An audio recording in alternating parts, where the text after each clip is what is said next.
Ukraine's President Volodymyr Zelenskyy says he is replacing Defense Minister Oleksiy Reznikov, calling for new approaches a year and a half into Russia's invasion.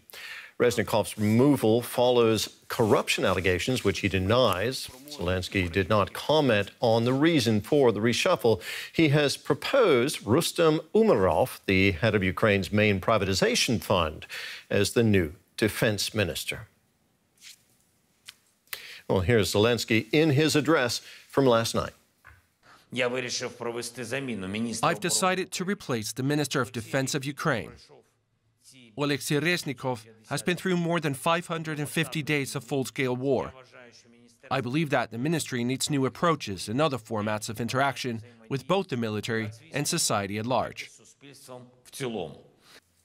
For more on this, we're joined now by our correspondent Max Tsanda in Kyiv. Max, what more can you tell us about the reasons for Ukraine replacing its defense minister?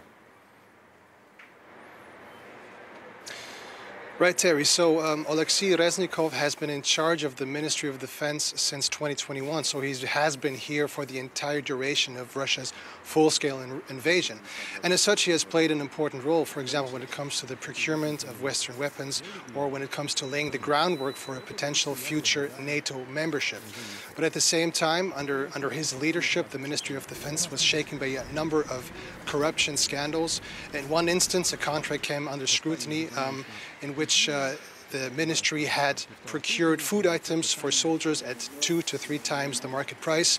Then there was another prominent case where the Ministry of Defense procured winter uniforms for its soldiers from a business in Turkey that turned out to be low-quality summer uniforms, again at inflated prices. So officials somewhere in the ministry will have been profiting from this.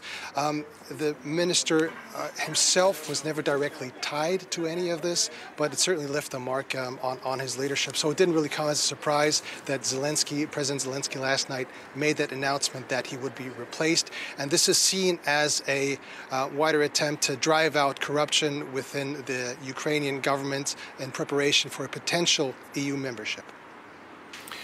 Talk to us, Max, about Resnikov's likely successor, Rustem Umerov. Who is he?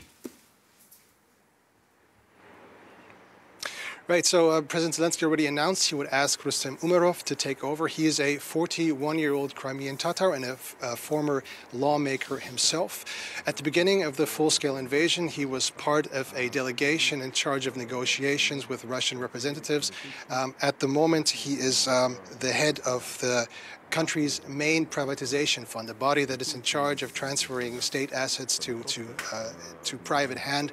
And this privatization fund, prior to Umerov's takeover, had been embroiled with heavy corruption. So hopes are that he would be able to solve the issue as he did in his current position within the Ministry of Defense. And in addition to that, I can tell you that he appears to have major political backing at the moment. He's enjoying political support by all the liberal and pro-European parties in the Ukrainian parliament. So his approval is very likely to happen. What are we to make of the timing of this move, Max, with Ukraine in the middle of its counteroffensive?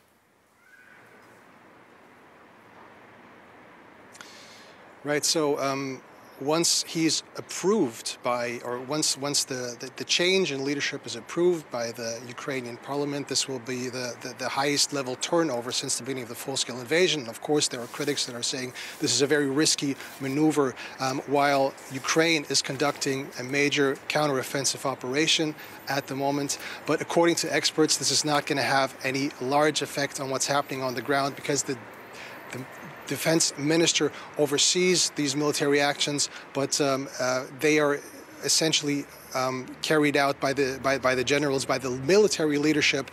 And as far as we know at the moment, it seems that they are not being influenced by this. Max, thank you very much for bringing us up to date there. That was DW's Max Tsanda in Kyiv.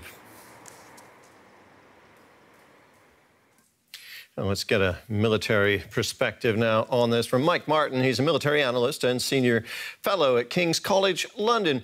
Mike, I'd like to start by getting your thoughts on the dismissal of the Ukrainian defense minister. From a military strategic standpoint, what do you think about changing horses midstream? Good morning, Terry.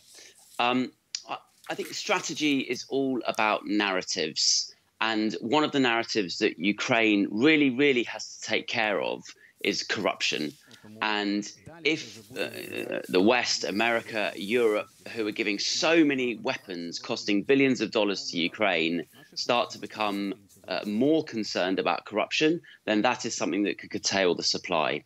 And so no matter what the skills of Resnikov or Umerov, in terms of their military skills, if there's any whiff of corruption, they must be seen to be dealt with very promptly and strictly, in the same way that the recruiting scandal and the replacement of the regional recruiters was dealt with a couple of months ago. And this is absolutely the right thing to do from a strategic point of view for Ukraine. Mike, thank you, as always, for your insights. Military analyst Mike Martin there. Thank you.